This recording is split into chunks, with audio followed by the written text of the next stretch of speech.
Okay, let's start our course. Okay, light is an electromagnetic wave we will see today, and we will go a bit faster today.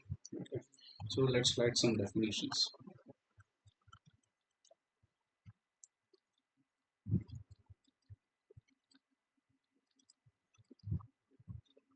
Okay, we start with basic definition. We have talked much about relativity, but haven't defined what is relativity yet. Okay, what is relativity? Okay, it is the study of how the laws of physics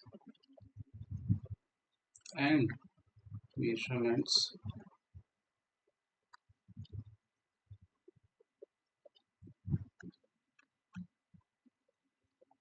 of space and time transforms between different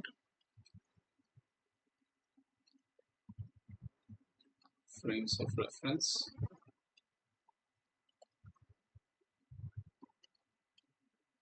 Okay, tied, tied to different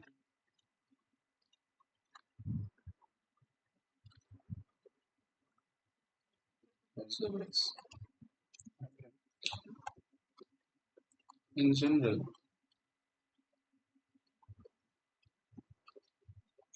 or say, I should write in abstract sense.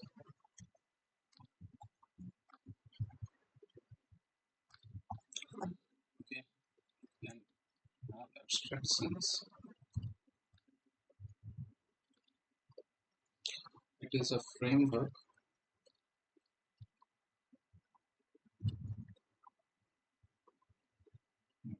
of transforming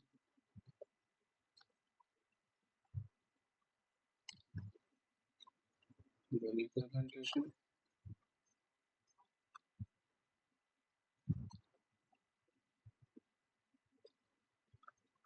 of geometric objects,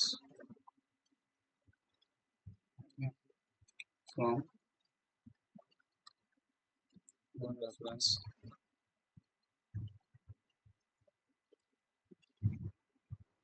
reference frame to another.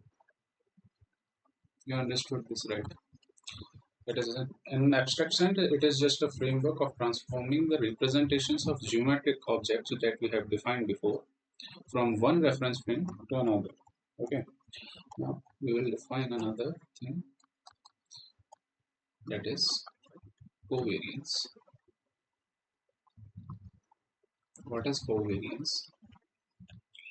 We describe a law, okay, of physics.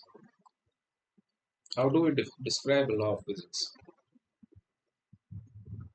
By equations, yeah, differential equations and kind of things. As covariant, those laws of physics as covariant.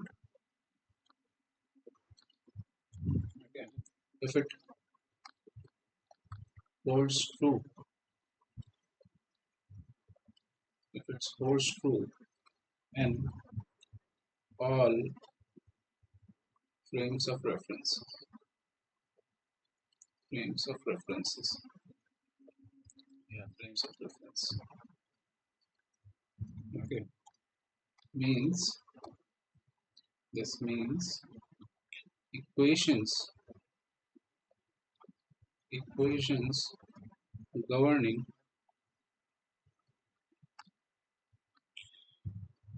that law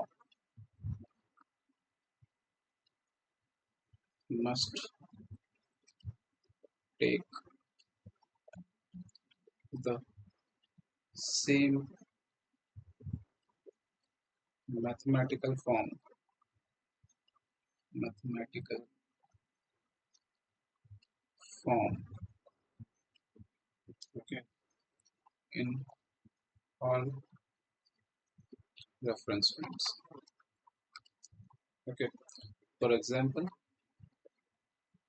the laws of motion, Newton's laws of motion by Newton, say the conservation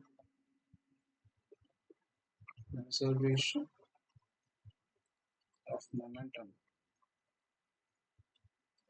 etc. Okay, you understand that what is covariance? Covariance is that the equation governing that law of physics must be true in all of those reference frame. No matter which reference frame I am taking, those equations must have the same equation, same type of equation, same form of equation. This is also known as like form invariant. So you can say it is form invariant. If an equation is form invariant, then the equation is covariant. Okay. Now let's define another thing, that is invariance. What exactly is invariance? How do we differentiate between covariance and invariance? Hmm? What is invariant? Can you guess invariance? How it is different from covariance?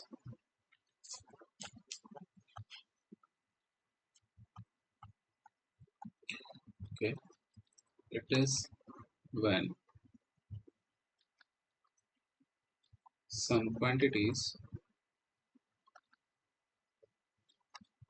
it is when some quantities are exactly the same. Okay, same means in measure it should be same. Okay, in quantity it should be same in all reference frames. Okay.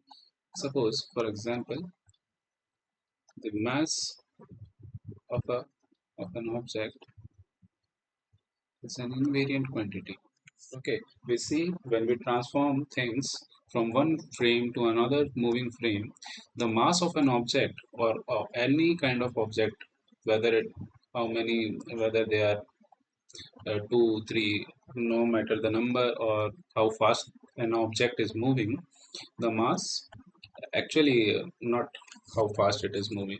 I mean, at low speed limit, the mass of an object in Newtonian relativity, it is invariant quantity. We will see at high speeds the mass will change. Okay, and the invariant quantity, I mean, this is invariant in Newtonian relativity. Okay, and this same mass we will consider as the rest mass of an object in the spatial theory of relativity. Okay, and this will remain invariant quantity. Okay, rest mass of an object is always invariant, no matter what is the type of relativity we are working in. Another thing is the charge of a on a body is also invariant. Okay, in all forms of relativity.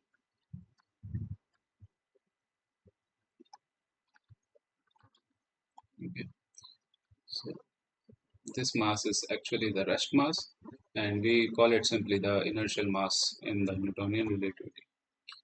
Okay, but we will see the mass actually changes in the special theory of relativity, and the mass we will call it relativistic mass.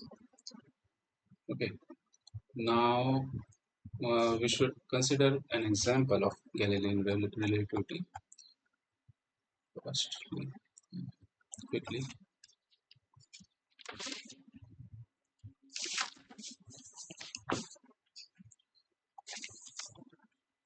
the example is of Galileo. Okay, Galileo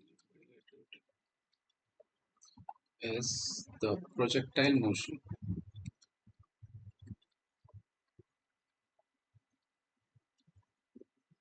in a uniformly moving plane. Okay, or say constantly moving plane. You can either say constantly moving plane. Okay, so you may consider like I will draw like that neatly. Okay, this is my gain.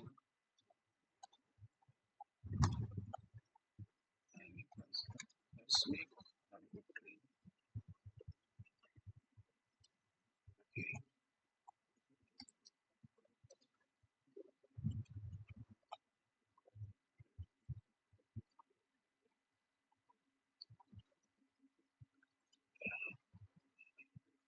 it's fine.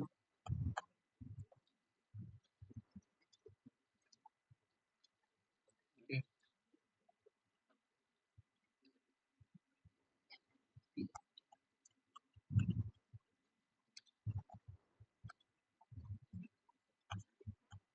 There is an observer here. Okay, and for this observer is thinking of a projectile in this plane. Okay, thrown at an angle of theta. Thrown at an angle of theta with an initial velocity that is u. Okay, now can you remind me? So this is my s prime frame. Okay, moving with velocity v. Okay, in x direction, and again I am taking the, these coordinate systems x, z, and this is my y coordinate system. But we are just considering the two-dimensional motion. Okay, uh, I mean one-dimensional motion and considering the projectile in two dimensions. So this is my S prime frame, moving frame. We will always consider the moving frame as the S prime frame. And uh, suppose let's consider a platform here. Okay, it's a platform.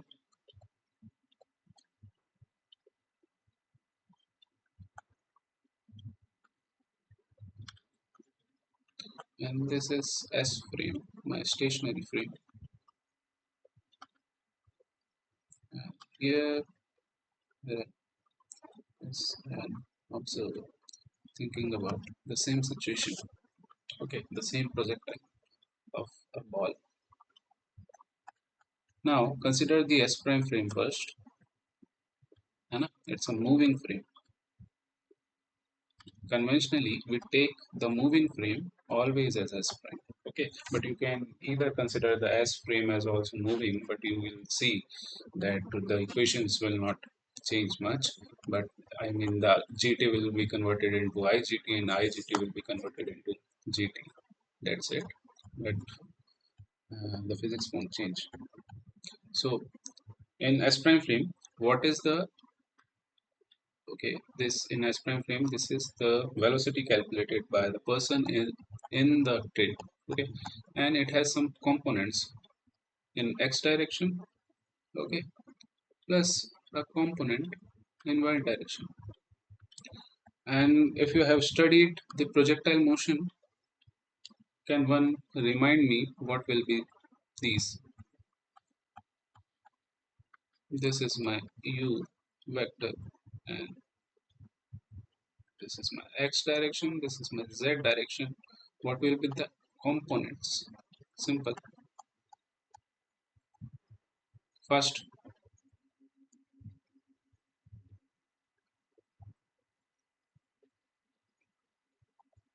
so anyone?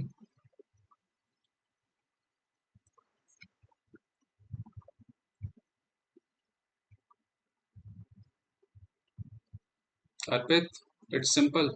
What is it? Akshat, U cos theta u sin theta. so why are you not speaking at all? These are simple things, right? You should be active and just say whatever I'm asking. This is in x prime direction and this is in y prime direction. Oh, sorry, z prime direction. Okay, this is. And what will be the equations of motion?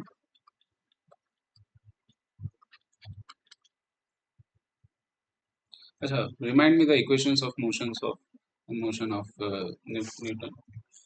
What are the three equations of motion in simple expressions?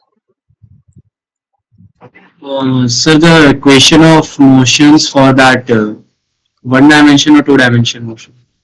You can take the one dimension.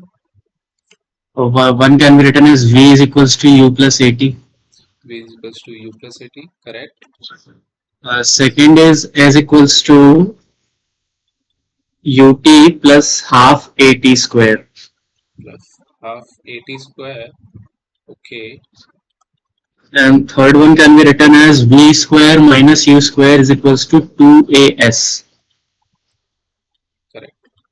And suppose, and here, what will be the equations now? In our case, okay, what is the final velocity, what is the initial velocity, and what is the acceleration? V is the final, U is the initial one, and A would be the acceleration. Okay, so there is no final given here. There is only an initial velocity provided the u vector. Okay. Now, suppose the equation of motion in x direction. Okay, what will be the in x direction equation of motion in x direction? Suppose you consider this x s as the x. So, what is the equation of motion will be? So, in the x direction, there is no acceleration of train, right? Neither the s frame is moving or accelerating, neither the h prime is accelerating. So there is no acceleration in the x direction. So it's simple, like x prime is equals to u t prime. And what is u actually? U cos theta here. Yes, u cos theta is given u cos theta. Right. Okay. You can also see that the theta and theta will not change. We can, I mean, you can Galileo transform these angle will not change in transformations. So in this frame, this is my x direction equation of motion. What about z direction?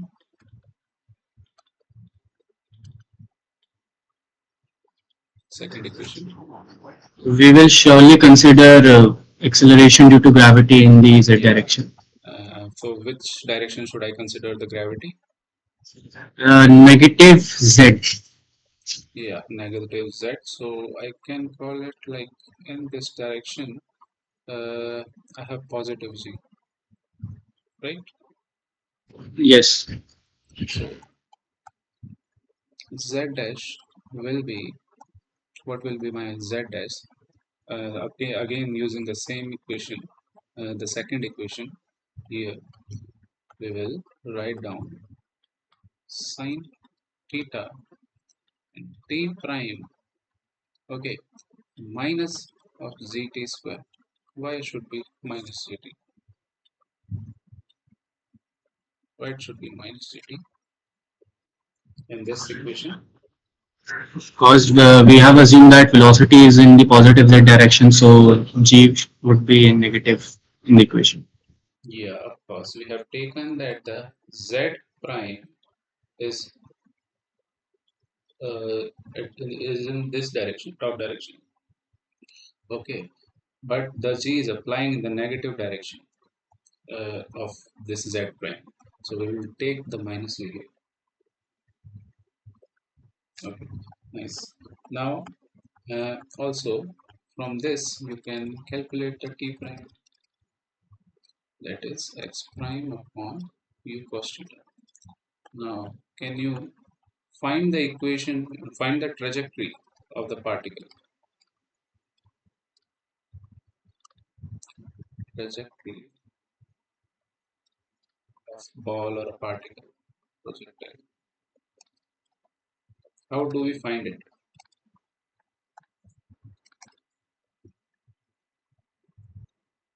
How do we find what is the trajectory? We have studied in the mechanics course. What is the trajectory? The path the particle will follow throughout its motion. Yes. And what will be the equation? I mean, will it include the time coordinate or which coordinates will be included in the equations?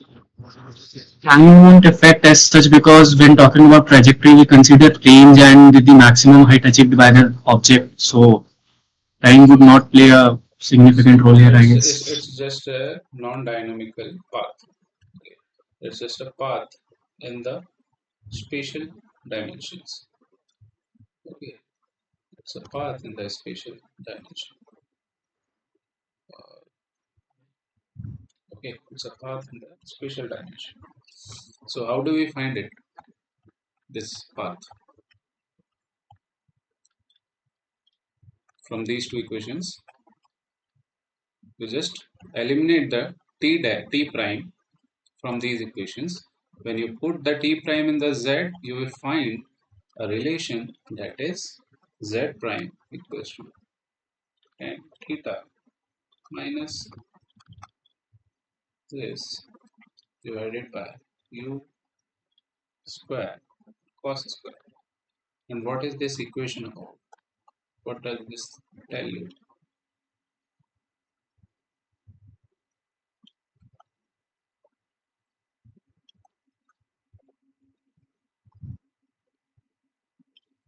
किसकी equation है?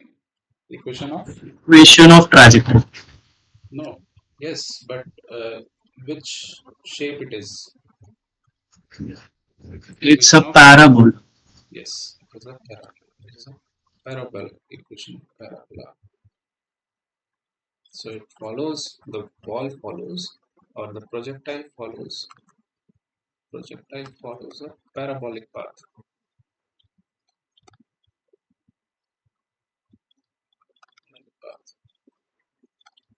Okay, so this confirms that in the S prime frame, the path followed by this projectile will be a parabolic path. Now consider the same situation from the S frame. Okay, or we will do the same similar calculation. You just find the components in the S frame of U and UX, and this is UZ.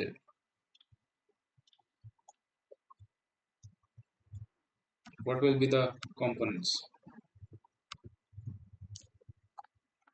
Can you find it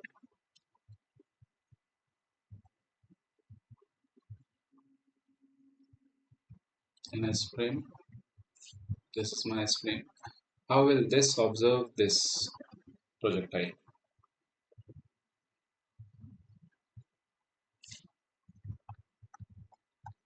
That's simple, the X direction motion will include the motion of the train also. It's simple Galilean transformations. You can use the Galilean transformations too. Okay, yes, Galilean transformation.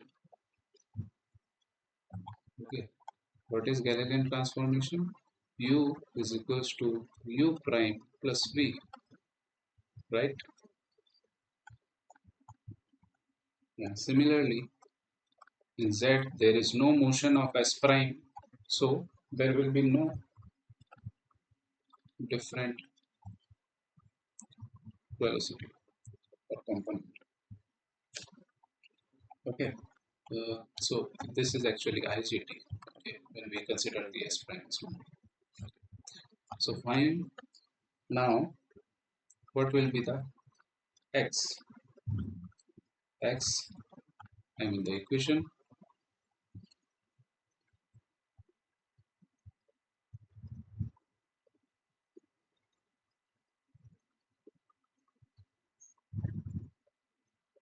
yeah. So similarly find these for this case, it will be Vt plus u cos theta t, right? And from here you can find the t as x by v plus u cos theta, right? And similarly, you will find for z what it will be. It will be u sin theta, similar to above. Okay, similar to above, and because there is no motion of s prime, okay, minus half gt squared. Now you eliminate the t, and what should be the equation? What? How do you guess it? What should be the equation look like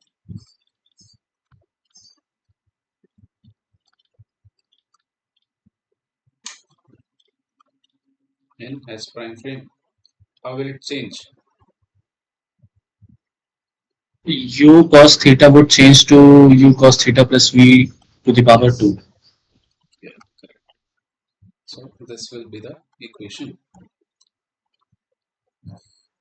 and again you see the equation is of parabola, right? Equation of parabola, and you notice one thing. You also notice one thing that when you find the force in any direction, suppose the force in x direction, okay, in prime frame, okay, you will find, you can just find it, okay, you will find that this one will be equals to this one. No, sorry, this is not prime.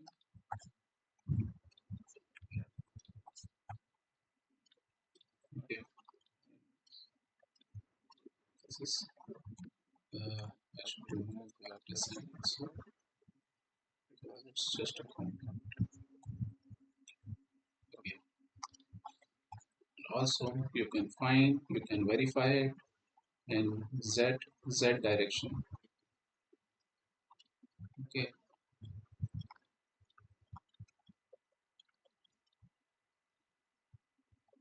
yeah.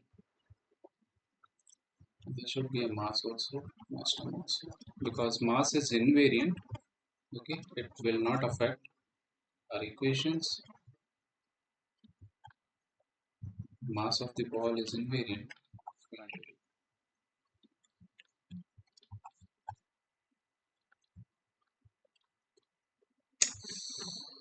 My bad.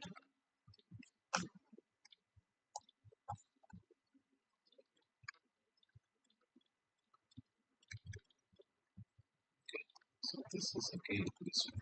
So what does it imply? That the laws of physics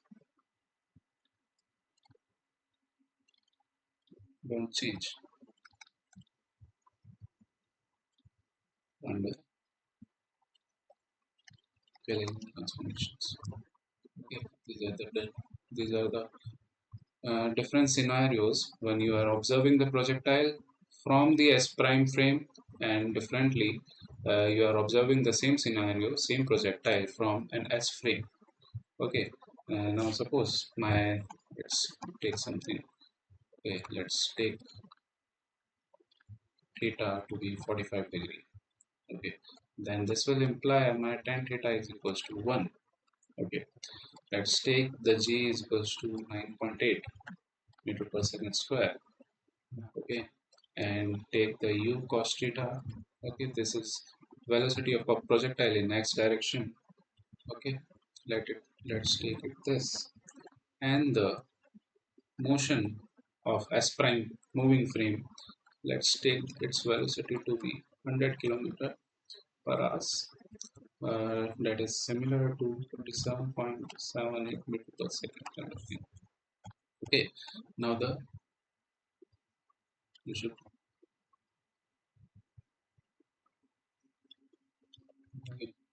draw the projectiles. Okay, in these two directions, you will see projectile motion like this. Okay, it is at 1.10 and it will be at this in meters. Okay, in meters, and this will be projectile seen by which frame? Can you guess it? This short projectile will be seen by which frame, and this larger projectile will be seen by which frame? Moving frame or a stationary frame? It is of same projectile, but someone will observe it as a stretched projectile due to the motion.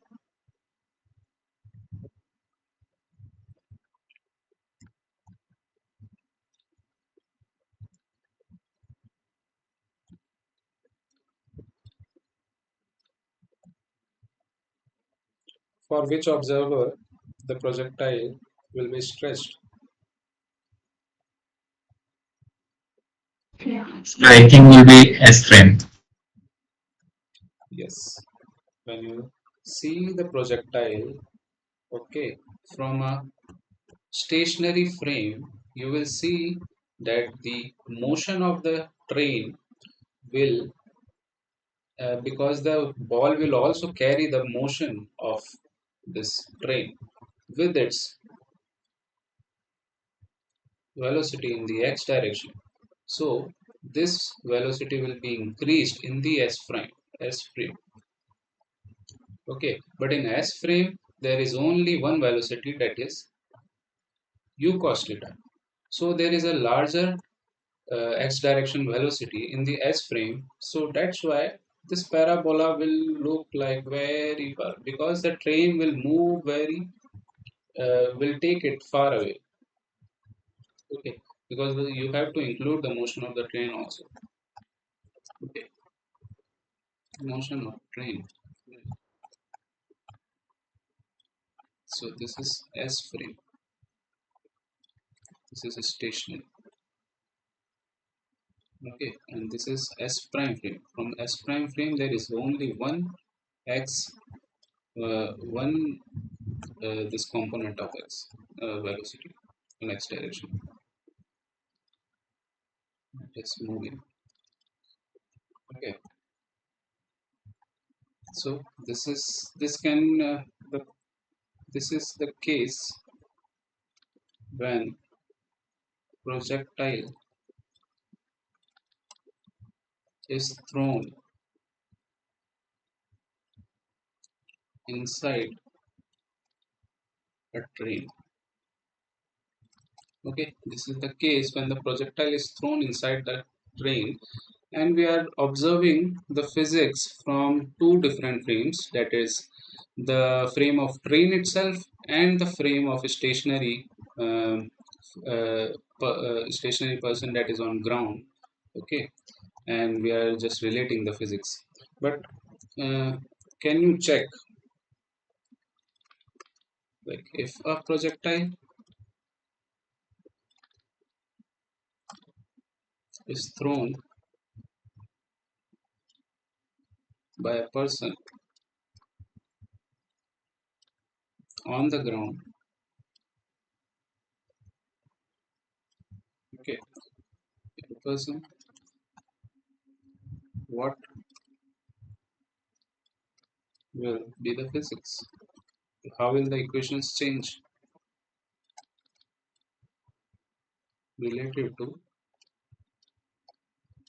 first the ground person? It is very simple. You can think of it intuitively also. But So for your screen is clarity, not visible. my screen is not visible. Yes, you actually lagged in between. Yes, sir. Great. Is it now?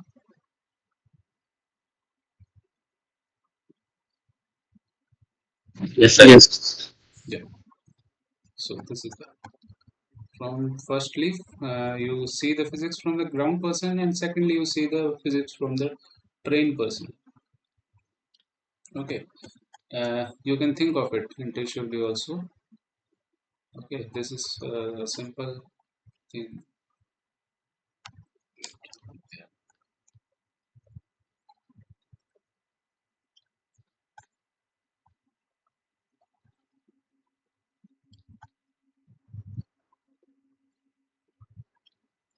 Okay, because the motion doesn't matter. You are taking your s prime. Okay, if this is moving in this direction, okay, you are standing here and observing things. What will be the physics in s prime and s will look like? Okay, it is similar to the situation, is equivalent to the situation when your s frame is moving in backward direction. Okay, in backward direction, and you are observing things from here. Okay, what, considering your s as the, okay, if a projectile is thrown by a person on ground, what will be the physics related to the ground person? Okay, and now you will observe the things from the s prime frame. And when you will observe the things from s prime frame, staying in the s prime frame, your s prime will be considered as the stationary. Okay, and now this ground will be moving. This platform will be moving in velocity, backward direction with the same velocity. Okay, so there is just a change of sign in this equation and nothing else. But for our convenience in theory, okay, for our convenience in theory, we will always, we will always consider,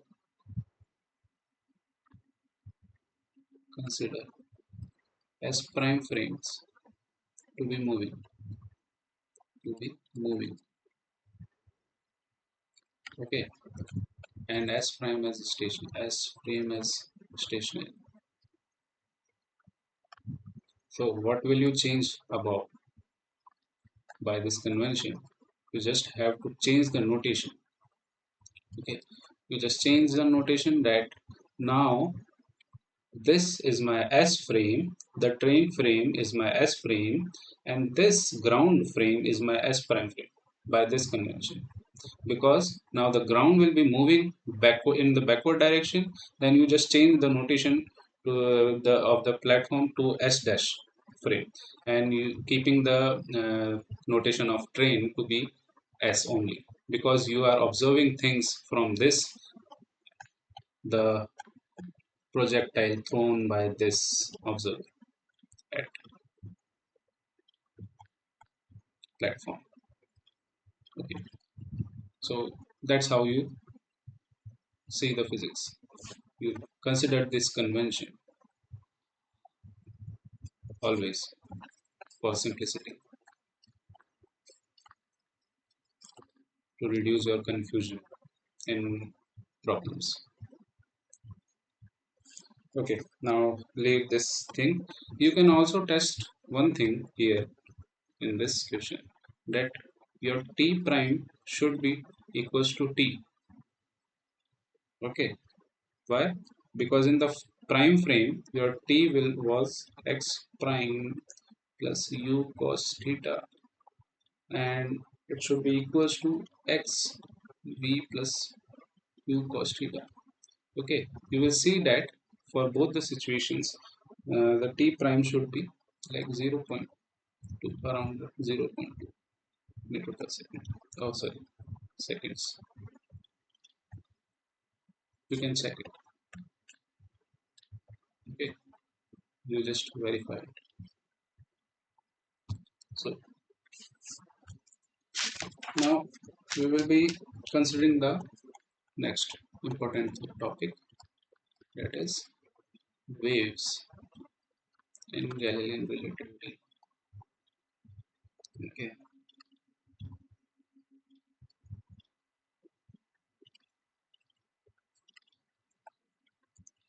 okay. The question main question is, how is the representation of a wave, okay, and this wave, consider it as a geometric object. Okay, consider it as a geometric object. And what is a geometric object? It is not dependent on any representation. It is independent. Okay, you can describe the same geometric object in different representation. What I want to say is that. Okay, and how is this representation of a wave is affected by Galilean transformation?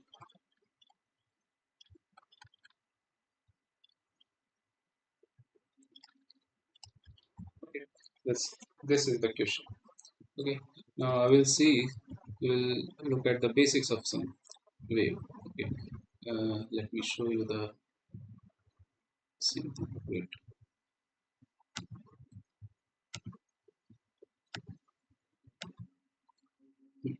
can you see the screen? Is it visible to you? Yes, sir. Yeah. So consider this my first function as x. This is my linear function. Okay, growing linearly. Okay, and consider the second function, which is my a shifted function. When I subtract x naught from this function, this linear function will be shifted towards right by 1 unit, because I have set this x naught as 1. When I increase the x, the function will move further towards right. Okay, this is a simple thing. Okay, now take the x naught as vt. Okay, take the x naught as vt with the time as the with the t as the time coordinate. Okay, and the v as the weight of the weight factor of this t, and this v we define as the speed of the wave. This v we will define as the speed of the wave, and take this another function now. Take this another function, and the argument of sine or trigonometric functions should be always dimensionless. So if the x represents your position and t represents your time, v should be dimensionally of the should have the dimension of speed. Okay, that's why we are calling this v as the speed, but mathematically it's just a weight factor of this coordinate t. Okay, so this is my sine wave. This is my sine wave. When I suppose I have taken my this weight factor as this 0.3, okay, and I let my time increase, what will you see that my whole function will continuously be shifting towards right, and this is what we perceive as the wave propagation. Okay, this is what we perceive as the wave propagation. This is nothing but a shift of a function rightwards. Okay, this is nothing but a shift of a function that we have seen here. We have make the x naught as time dependent quantity, and we see that v is just a weight factor. If we increase the v, suppose if I increase the v, okay, now I just run my time, it will just, what we will see is that now the function is moving more faster. So you can justify or verify this thing by just looking at this propagation, that v is absolutely, yes, it is speed. Okay, now take k as a weight factor of x.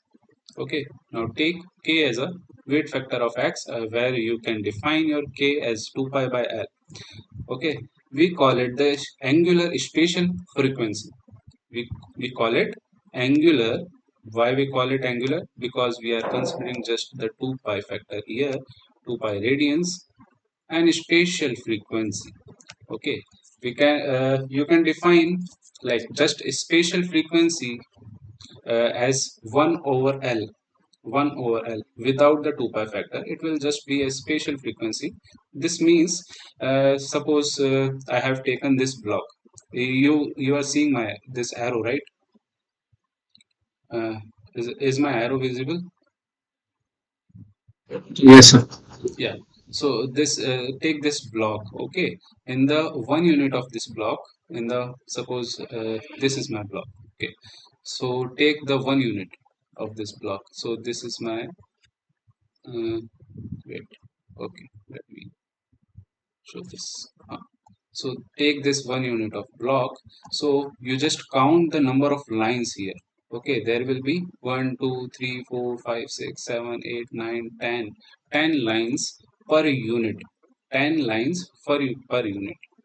Okay, from there you can define how many lines or how many oscillations there are in 1 unit of the length. Oh, that is called the spatial frequency. Simply. Okay, these are the most basic things. Nobody will teach you, but you have to teach it by yourself. Okay, these are two. When you include the 2 pi factor, 2 pi radian is just a unit of one oscillation. Okay, 2 pi radian is just a oscillation. Let me consider. Okay, yeah, fine. And you can again take omega, suppose this is omega, and as a weight factor of t, where you relate the omega by this. Okay, this L is my wavelength. Okay, and this t is the time period of the wave or oscillation. We call it the angular temporal frequency. F3x is, let's take this function now. Okay, it's a more general function. We have taken the weight factors of both and consider this. Okay, this is my sine function. Okay, now I have like set my k to this quantity, because you can see in this 1 unit of factor how many waves are there. In this 1 unit of factor, how many waves are there?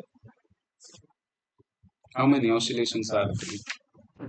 No oscillations. Two oscillations of waves. Yeah. So there are two oscillations. How can you verify this mathematically? There will be two. How do you see this? How can you see this mathematically? That there will be only two at this k particular value. At this particular value, there will be only two oscillations. How can you verify it?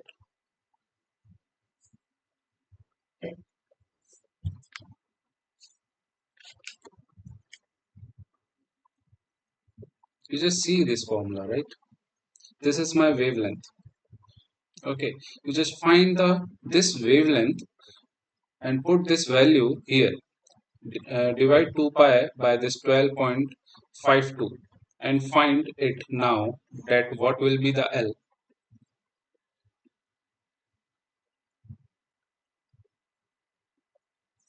L will be 1 by 2. So that's So what does this represent?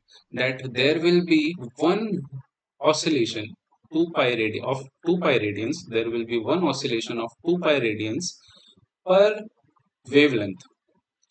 For one wavelength, okay, for 1 unit of wavelength, there will be one 2 pi radian oscillation. This is my frequency. Okay, so if my L is suppose 0.5, you will find what you will find. Calculate it.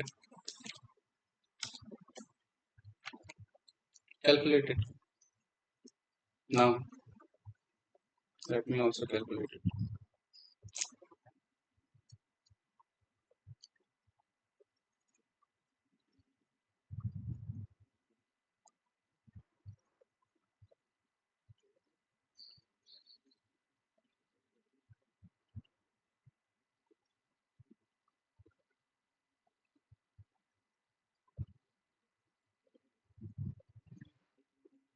Am I missing something or what? Yes, so the K will be 12.6. Yeah. Yeah, I can just find the wavelength of it.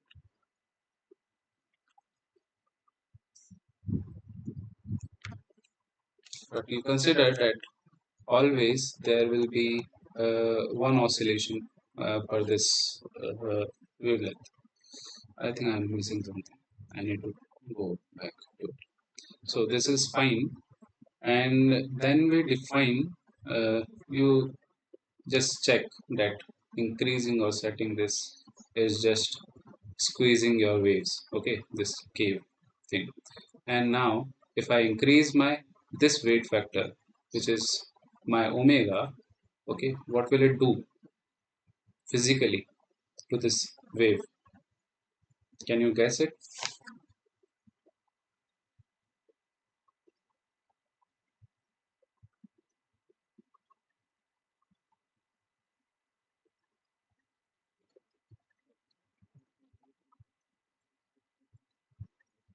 You see, when I was decreasing this k, this equation implied that my L should be increasing. When decreasing this k, this implies L should be increasing, and that's how my wavelength is increasing. Okay, but what about this? What will happen if I increase this?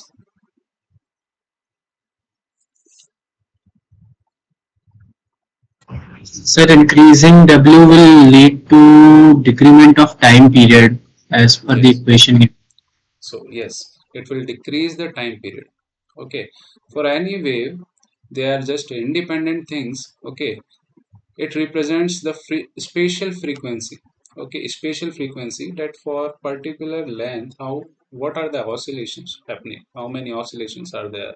Okay, and this just represents your temporal frequency, right? For a particular time period. Okay, this is not about the spatial length. This is about temporal length. If I have a temporal dimension, and in that particular dimension, if I take my one unit of time, okay, we call it time period, how many oscillations will occur in that particular time period?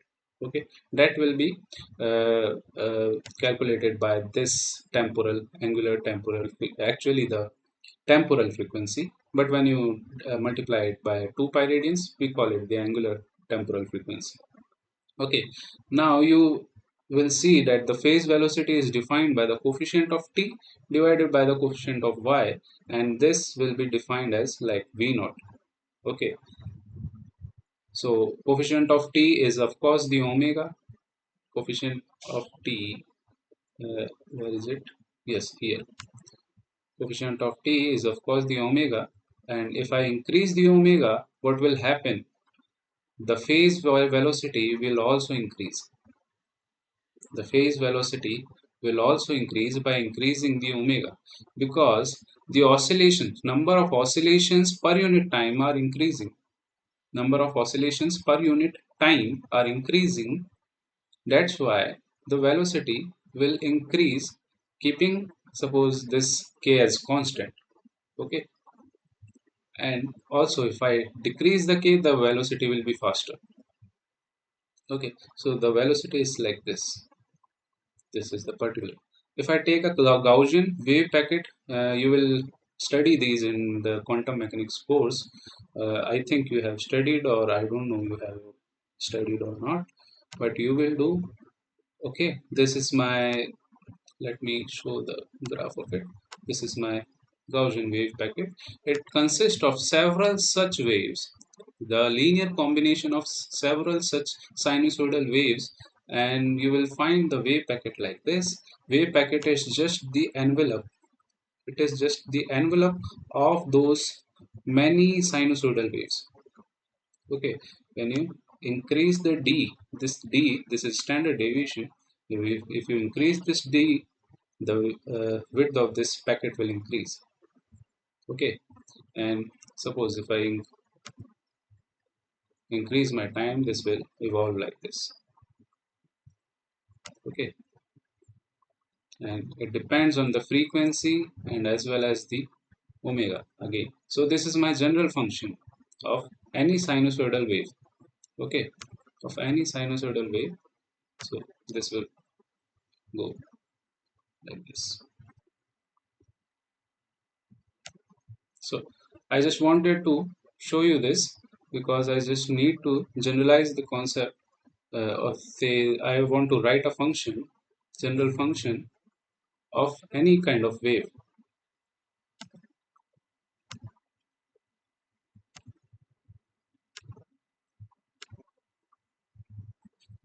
Okay, so uh, now you are seeing this note, one note, right? Yeah, I guess Yes, sir. yes. Okay, so yeah. Now a wave can be in general represented by a function. Okay, can be represented by a function which depends on both x and t, considering x and t as coordinates. Okay, as defined as the form of this. Simplest form is this. You can like generalize it to more like kind of this thing. Omega is here. Okay, where your v will now be omega by k. Okay. But I am taking a simpler case. And you can take a more general in three dimensions form. It will be like FRT prime will be minus VT. Okay, this will be, you can work with this, but it will be it will take more time. So I am working in one dimension. Okay, so what will be the differential wave equation for this kind of functions? We have studied in the quantum course, I guess.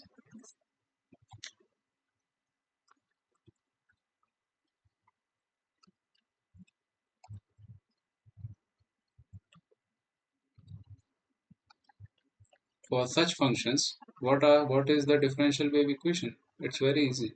Not you do not require the quantum also. You just require the strings, mm, some string and tension. You just calculate it and you will find the equation for it. Or just the, for water waves also the similar equations, right? What it will be. You remember it?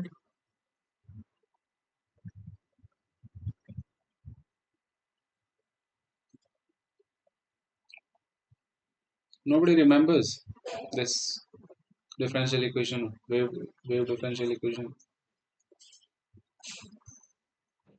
Sir, is it d square x by dt square equals k square x? D square what? D square x by dt square equals k square x. K square. No, this is a harmonic you are talking about like this. No, are you telling something else?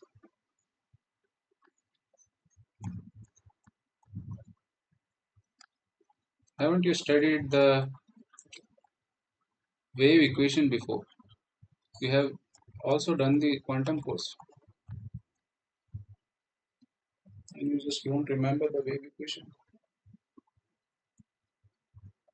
Not the quantum wave equation, of course, not the Schrodinger equation, but in general, a classical wave equation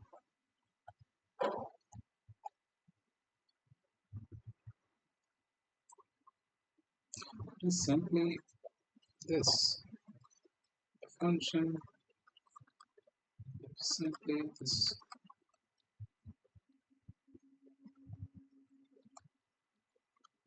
Acha, you know what is the difference between a partial derivative and a total derivative? Yes, sir. This is my wave equation. You can find it, its many applications in physics. And v is the speed of this wave here. Considering this as a function, you put this function and you can see that this equation will be satisfied by such kind of function. Okay, this is the speed of wave. So the speed of wave. Okay, you put that sinusoidal sine function also, you will see that this equation will be satisfied.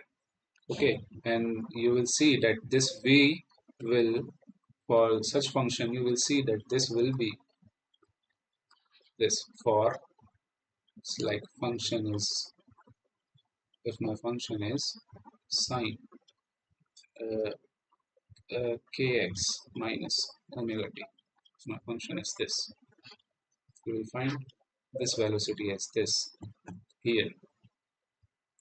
Okay, so what does this represent actually? What these physically represent? Do you remember it? Whenever you do study physics, na, there is always something physical hidden in the equations. You just find.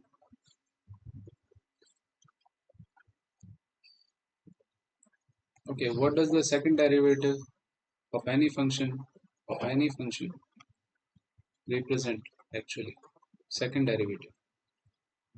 We have studied in your previous classes.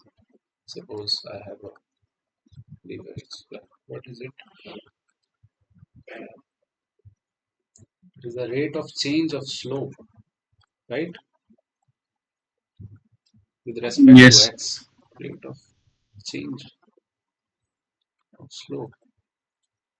And the rate is defined with respect to it, not with time. With respect to x. Okay. So this is how my function, how the rate of the function is, how the rate of the slope of the function is changing with respect to time. Okay, that I have shown. Suppose this is my wave. Okay, and you will find with the time, with the time, how will this wave, the slope of this function, if I am considering the time as the dimension, how will the slope of this uh, wave will look? And if I am considering just the curvature, like in the x direction, and this is my y direction, suppose, or so sorry, the function. If this is my function, and this one represents this curvature. What is the curvature here at a particular point? What is the curvature at that particular point? This represents this. These are just fundamental things.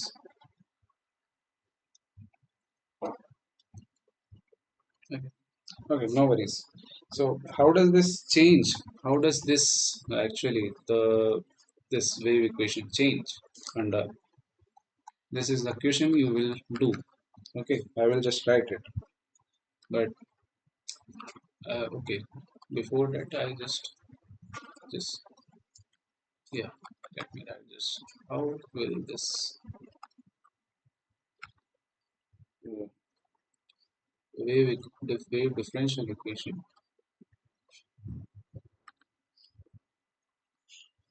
change under Galilean transformations? Hmm? Suppose in the S frame, suppose in my S frame, this is my function. This was my function. Okay, this is my function. And now how will it change in the S prime frame? Can you guess it now? Your coordinate transformations were this. Sorry, let's take this v, because this velocity is different. This velocity is the velocity of S prime frame. Okay, suppose this is my y, this is my z, and these are my time. These are my Galilean transformations. Now, can you just guess what will be the function argument will be? U will be changed. x will be changed. X is instead of x dash, x minus vt would be. Instead of x, we need to write the things in x prime form. Okay, so my x prime, how will I change this? Okay, I need here actually the inverse Galilean transformations to change, to go from S prime to S prime frame. It is plus Vt prime. Okay,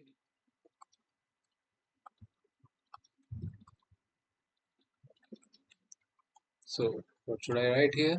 It will be x prime plus Vt prime minus u. T will be converted to T prime because of this equation, because T is equals to T prime. So what will happen? This will be minus, we can write it as u minus Vt prime. Okay, so my function x minus ut will be transformed to this function under Galilean transformation. And you can see that it is obvious thing. You can see this is obvious thing. Does this seem obvious to you people?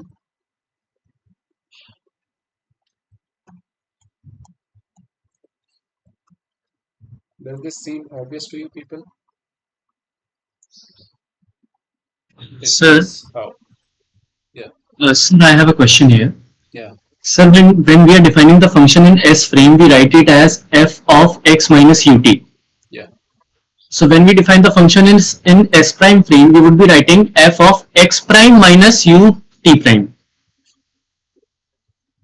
So instead of x prime, we would be using x minus vt. Why we are No, using no, inverse? no. We are just translating physics. Okay. We are translating physics. I am just rewriting this in the S prime coordinate. Remaining in my S frame, I want to see how my physics will look, how my wave transformations will look in the S prime frame. So I need to consider this inverse Galilean transformation. I need to just transform from x to x prime and t to t prime. That's it. And you see Okay, sir. that this is my u prime dash. It's obvious, Yes, sir. right? Because we have calculated the Galilean transformations for velocity as u minus v, okay, in x direction. That's obvious. It will be same, but in x prime this, x prime coordinates. That's it. So you were saying the same thing, something different. People who was asking.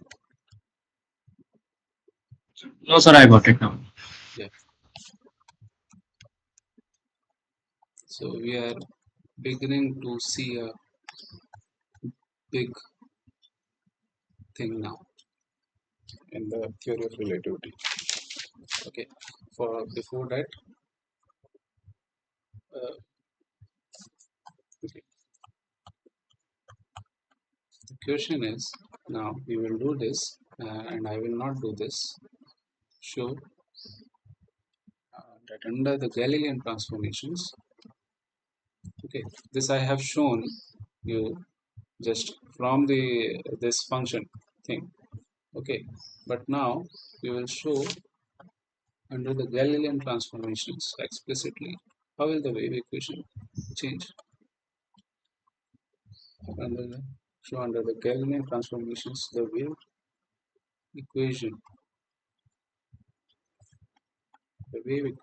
that is this is partial.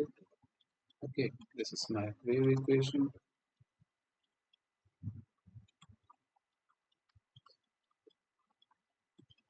equals to 0. Okay, will transform to transform to 1 minus uh, v square by u square. Okay, this in x prime frame, okay, plus v, this is v, and this is u squared x prime, uh, and this is my t prime minus u squared. This is my function again t prime. Okay, where v and u are uh, just speeds of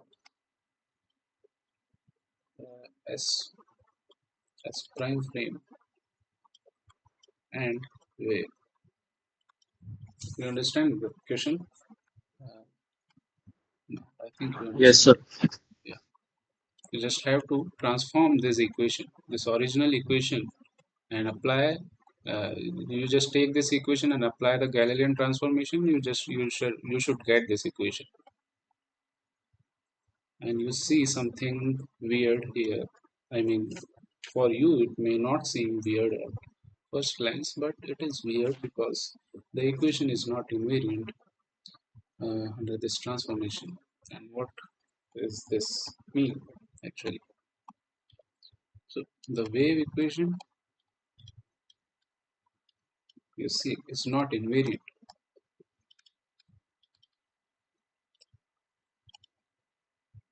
under the Galilean transformations. Okay. Secondly, this lack of invariance, what does it physically mean? This lack of invariance physically mean actually a fundamental thing, that is, there exist, there exist, there exist. Let me write it neatly.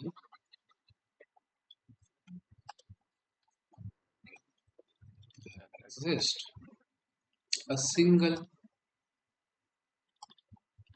rest frame. Okay, there exists a single rest frame in the universe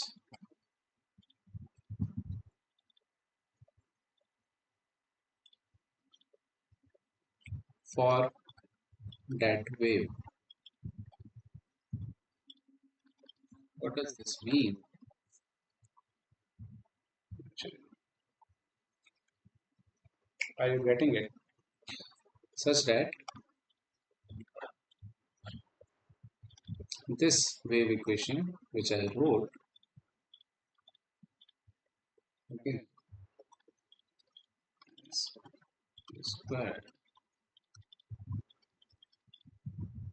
is to 0, okay, is valid only in that frame.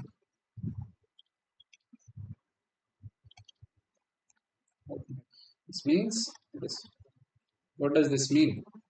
Okay, because when I applied my Galilean transformations, applying the Galilean transformations mean we are seeing the same equations from a different reference frame moving with the some velocity, constant velocity, and these differential equations did change actually.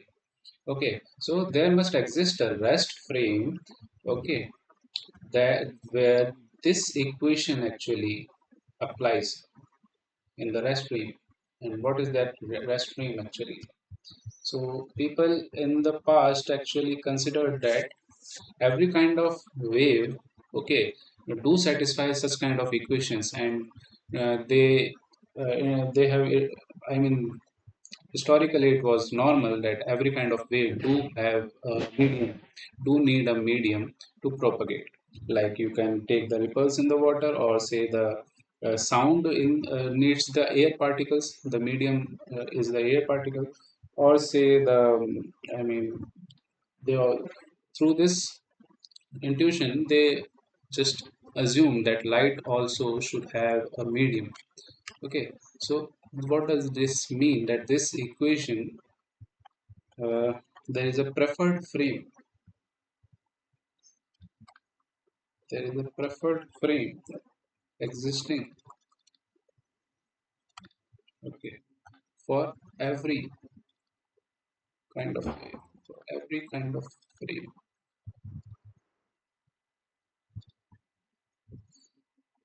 where the medium, it may be air, water, or anything, etc. The string is at rest relative to that wave. Okay, so but in 19th century, and in 19th century,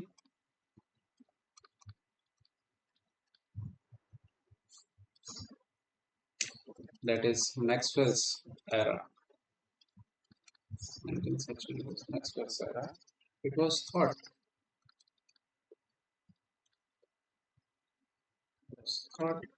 that the wave consists of some vibrating, some vibrating stuff. Okay, for example, sound waves needs a medium like air molecules, or say the water ripples needs water molecules, okay, etc. You can write about strings also, it needs tension and all. Okay, so but also you see that for light,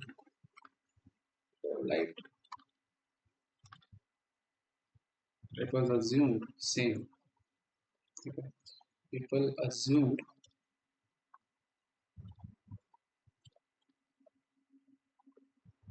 existence of such a rest frame in which the light is considered as rest. Okay, and named it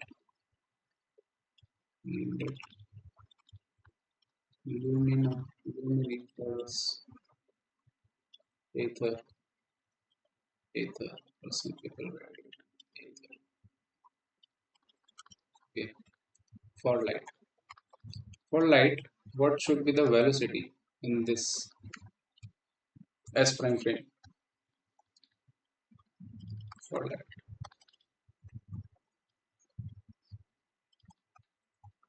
In S prime frame, suppose in S frame, suppose S frame, my velocity is speed of light, yes, c. Okay, so what will be it in the S prime frame? What will it be?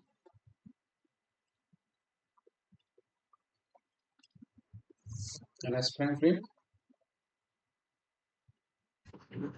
C minus V. Yeah, it should be c minus v. In any moving frame, S prime frame, and you have a torch here. Okay, this you have light, and you have a S frame ground person here. For him, the speed of light, for suppose for the observer at in the S prime frame, it is c, the speed of light is c. For the observer at S frame, it will be c minus v, right?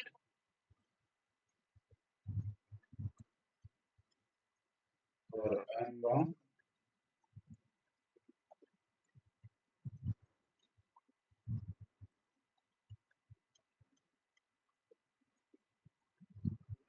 It will be C plus B for aspirin, for aspirin. But if you are considering the speed of light in S prime as C, then in H prime it will be C prime B, C minus B. Let me erase this. You confuse. So this is the thing. Okay, let's proceed. Now there is very interesting thing coming up. I hope you are not getting bored. So in the late 1800s, James Clerk Maxwell. Okay, James Clerk Maxwell. This is L. Stated the following. Stated is four fundamental equations of electromagnetism.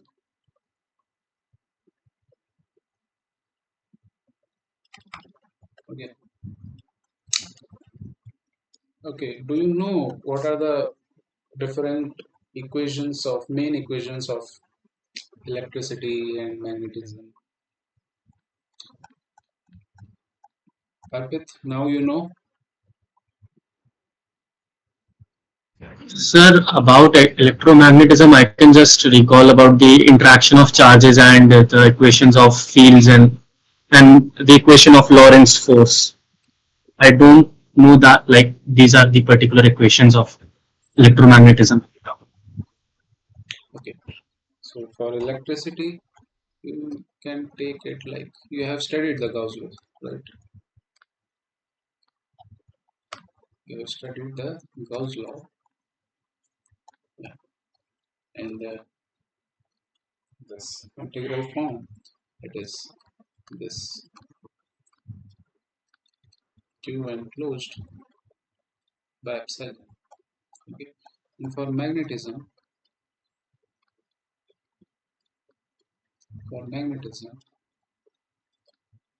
this is 0.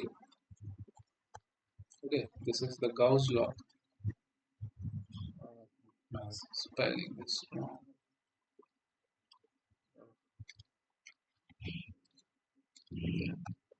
This is the Gauss law of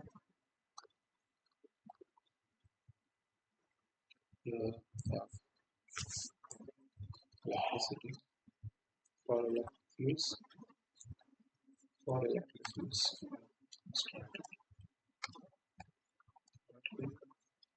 For electric fields.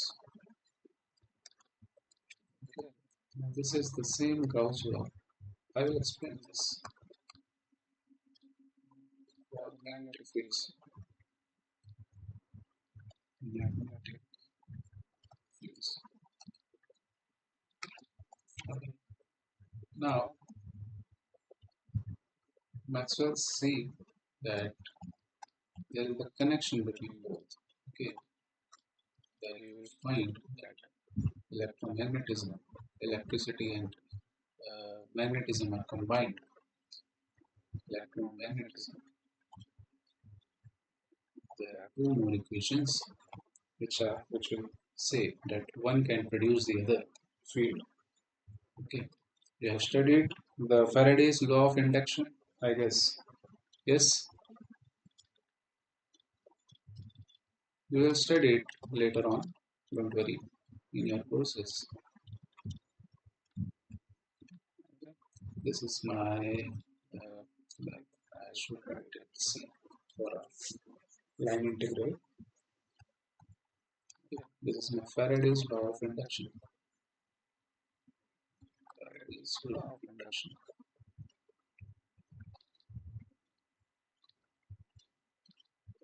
And secondly, I can write similarly for B dot dl.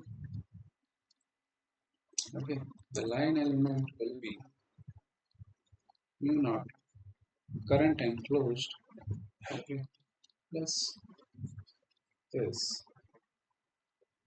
This was the correction given by Maxwell himself. And this part, let me write this.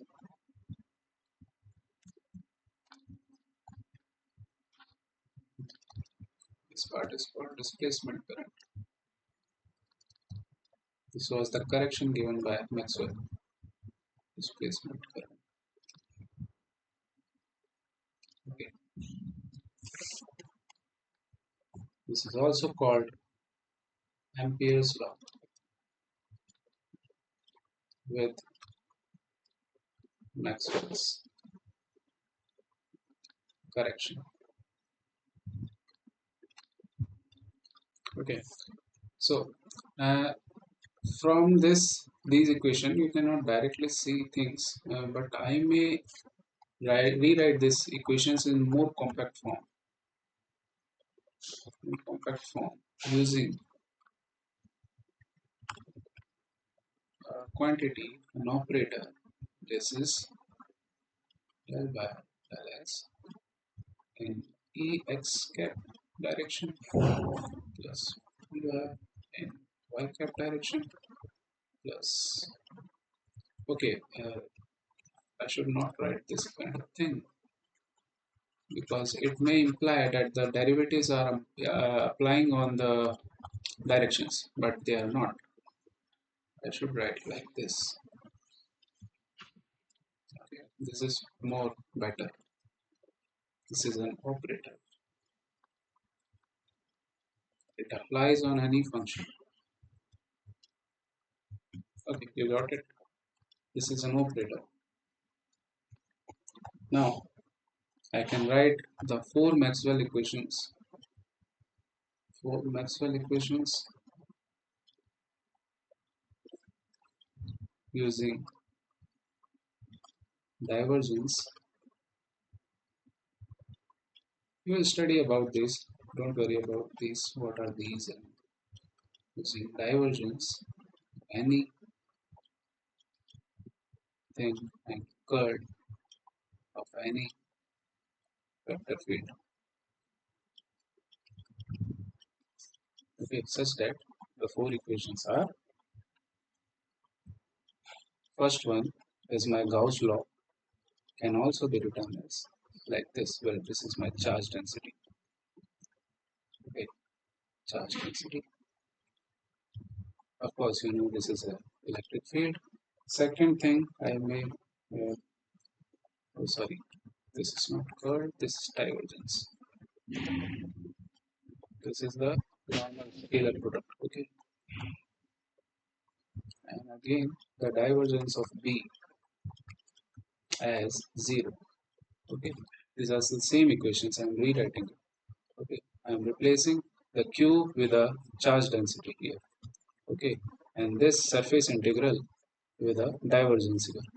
Again, here I am replacing the surface integral with the divergence of B field, okay? And it is 0. And this actually implies that there do not exist magnetic monopoles. Okay, there do not exist magnetic monopoles. And other two equations can be write down in the form of curl.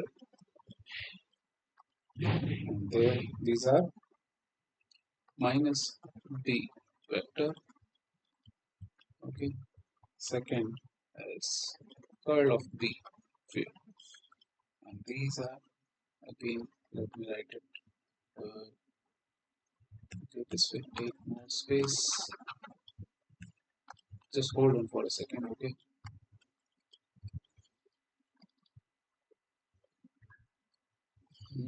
J, this is my charge density, current density. This is my current density, and this is a vector. This is a vector plus mu naught J, and this is electric field and dependent. changing electric field do produce a curl of curling or circulating magnetic field. This means that changing, okay, let me write it more precisely, that there are two sources, okay, there are two sources. This is electric current, this is electric current basically, and this is the displacement current, okay, this is the displacement current, and there are two sources to produce the magnetic field. There are two sources to produce a magnetic field. Okay, it produces a circulating magnetic field.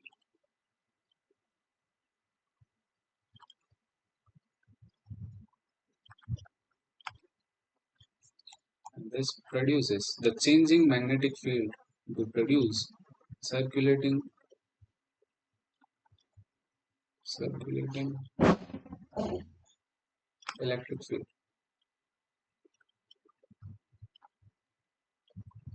Okay. So what does this divergence and curl physically actually mean? Just divergence is like take suppose a volume, okay, take just a volume, and if there is a source, okay, then the fields will diverge. It has a positive divergence here. If my vectors are going away from the source, okay, in a volume, and you will say here the divergence of any these vector fields is positive. Okay, if the source is like coming, not the source, I mean the vector fields are coming inside a sink here. Okay, we call it that the divergence is negative here. Okay, it's that simple thing. And if anything, if for a particular area, this is volume, if any vector do circulate, start circulating around a point, or suppose it has some curvatures here, okay, then we call the curl is non-zero here. Curl is non-zero here. But if it is like straight, the field in this area is straight, there is no circulation of it, then we call it the curl is zero here. So this is what the physical meaning of these equations mean, that there is a divergence of electric field. Okay, so there exists a positive charge density, so there will be a positive divergence. If there is a negative charge density here, there will be a negative divergence. Means the every kind of field, electric field will be sinking towards a sink.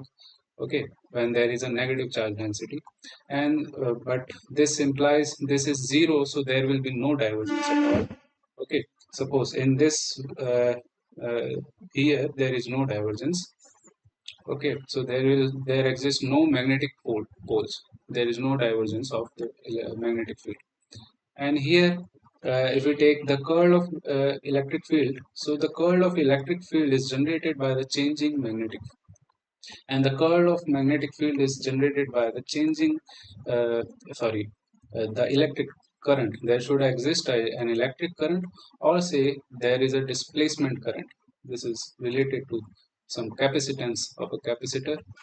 You will study about it more deeply. I am just introducing these equations to you for now. Okay, so let's simplify these equations, and we will derive the speed of light for now quickly, and it won't take much time now. Okay, these are simple things. And in free vacuum case, in a vacuum case, in a vacuum case, my there will be no charge, of course, and there will be no current density. So this will simplify our equations. Both of these divergence equations will be zero, and now the curl, this part will be zero. Okay, so I can rewrite these equations simply as like the divergence of this field, electric field is zero, divergence of magnetic field is zero. Okay, The curl of electric field is minus del V by del T. Okay, and the curl of B is simply the depending on the changing electric field. This just simplify the thing. Okay, now we have two identities here. We'll just write it for now. Two identities. That is, first is the curl of electric field.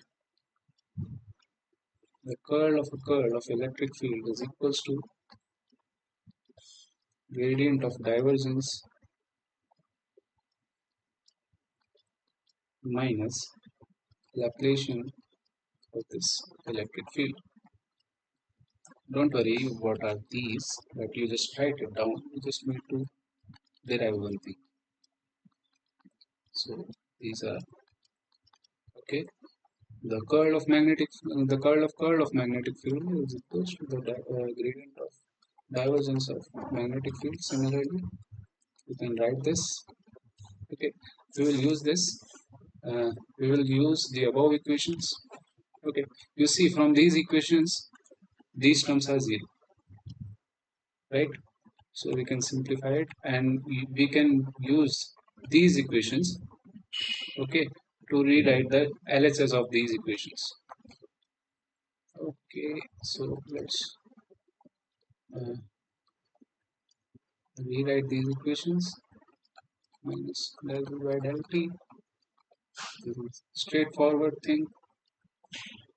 Okay, and this will simply be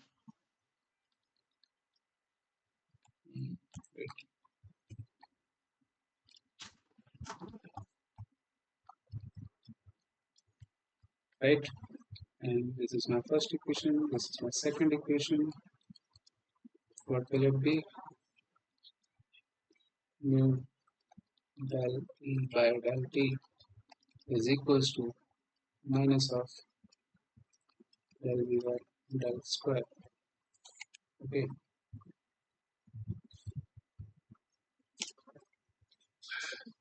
I'm not missing anything, I guess. So let's see. Let's go ahead. Okay. We can again write this first equation as this curl of B.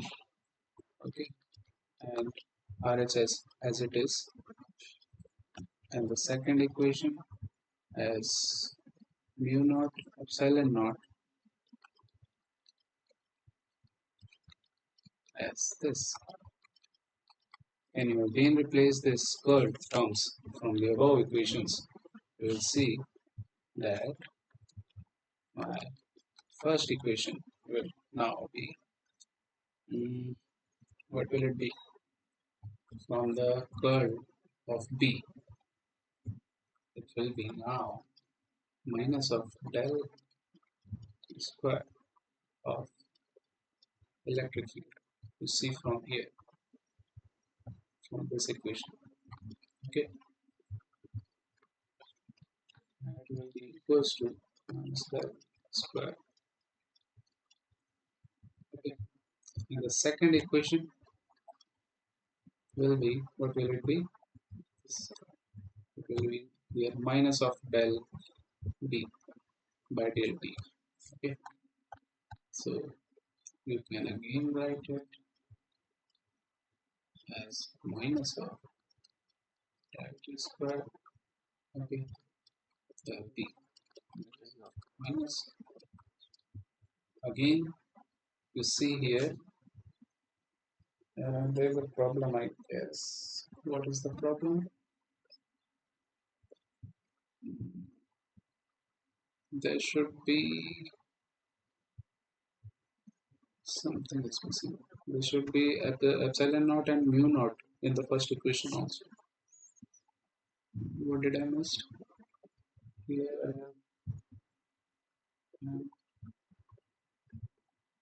yes, there should also be a mu naught and epsilon naught here.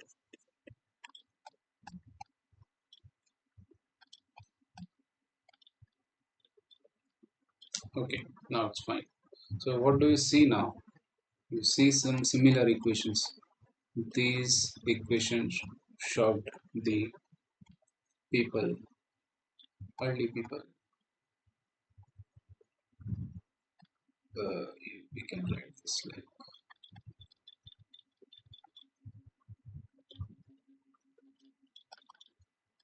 one.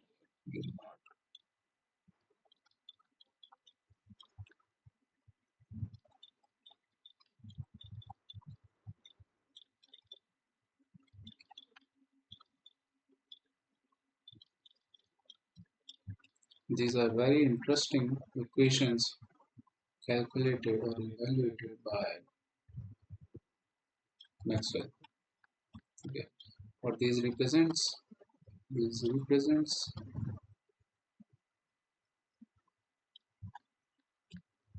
the electric and magnetic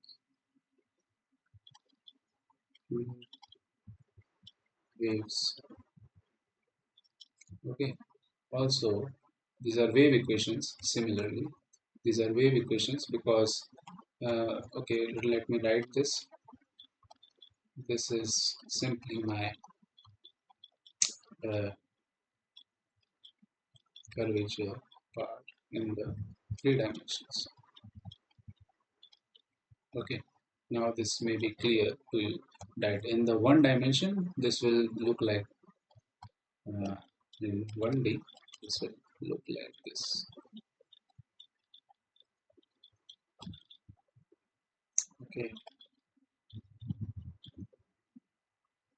Uh, Similarly for B.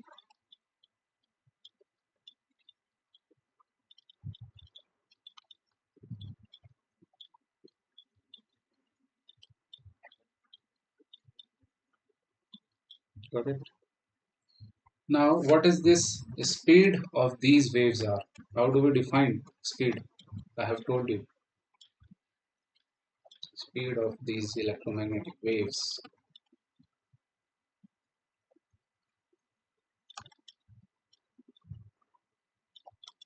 Hmm?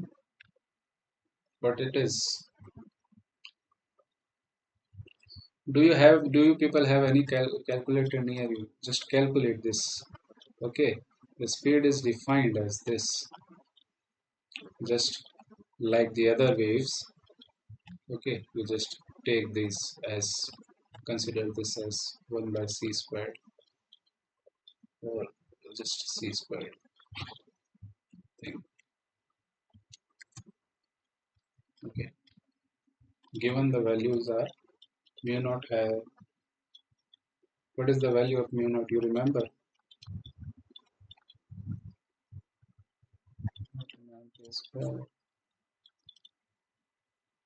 Can you just calculate it fast?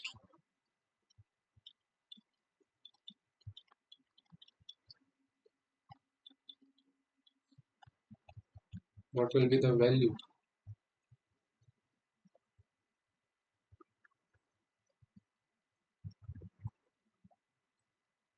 This is very interesting result. Check, check it. Maxwell was very eager to find it at that time. That wow, that's absolute amazing thing that he found the correct value that people have already found. 10 to the power 8 meter per second. And what it is the speed of light.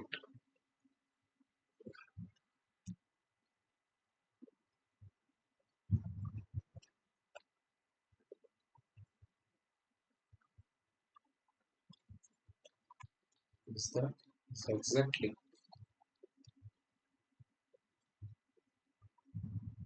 the speed of light.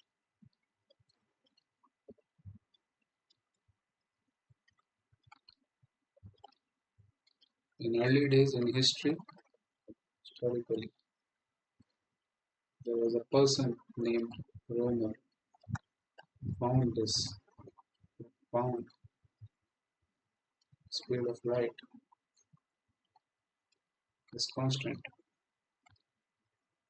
People in early days already knew that the speed of light is constant, but didn't knew that this speed of light will emerge from some electromagnetic phenomena.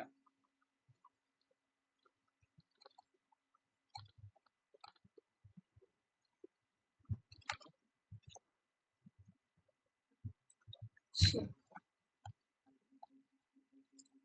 you see that simply this is permittivity. Permittivity means it measures how much, like how much can universe allow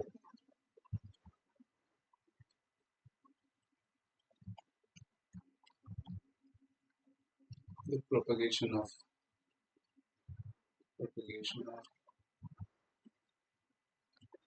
uh, electric fields. And this is permeability measures propagation, I say transfer, whatever you want to say, measures something like similar thing or the production you can say of similar thing about magnetic fields.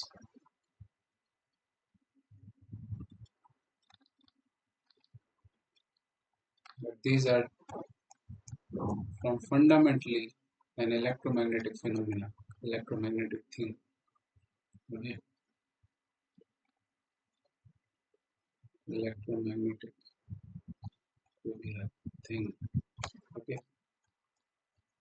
This people calculated earlier, you remember from the capacitance of a system. And this people calculated from the inductance of a system. And how can this speed of light be connected with these different things? This is weird to all of us still now. Okay, so my last statement is like always, equations, wave equations analysis. This calculation, this calculation picked a spatial speed,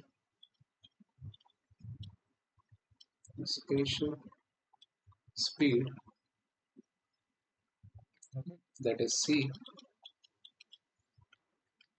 related to both permittivity and permeability of vacuum.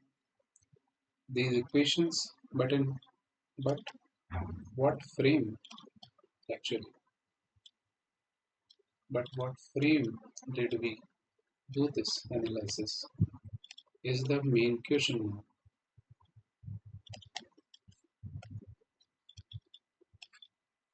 Okay, these equations must be true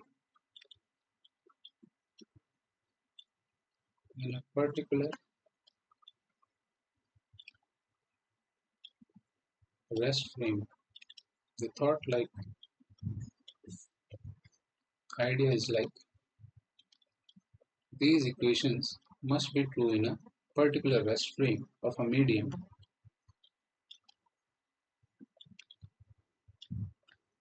and people it called it again the luminiferous ether. Okay, this called this as luminiferous, supporting the propagation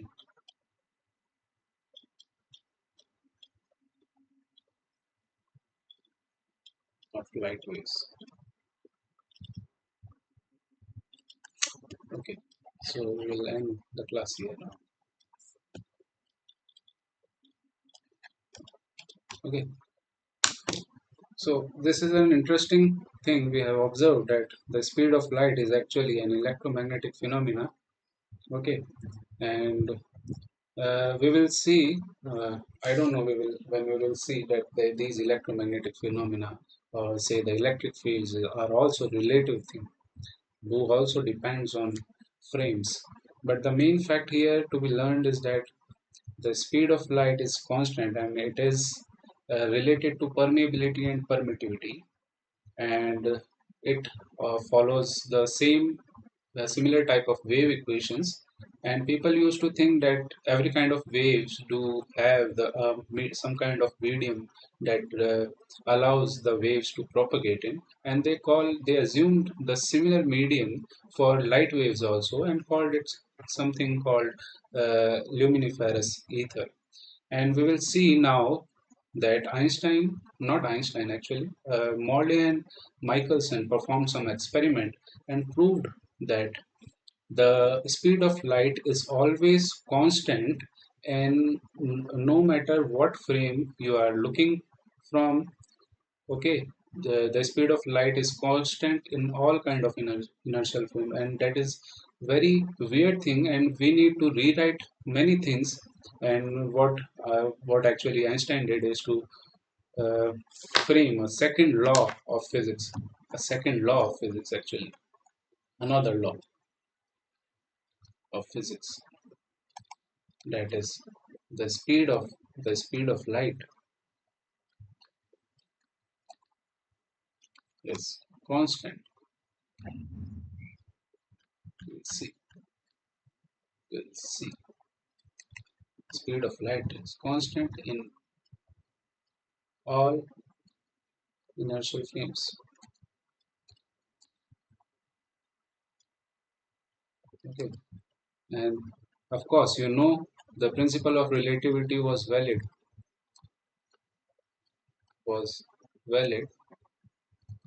but it needs to be updated. It needs to be updated, updated to include one more law, to include one more law, that is constancy of speed of light that I wrote above. So principle of relativity will also be valid in special theory of relativity, but it do not includes one law, that is constancy of speed of light. That's why Einstein need to add this particular law of physics as a separate postulate of special theory of relativity. Okay, so this will be my first postulate in STR, and this will be my second postulate in the STR, and that's how we will formulate the formalism of spatial theory of relativity. That's it. So if you have any questions, you can tell, or just should I leave now? You can ask anything.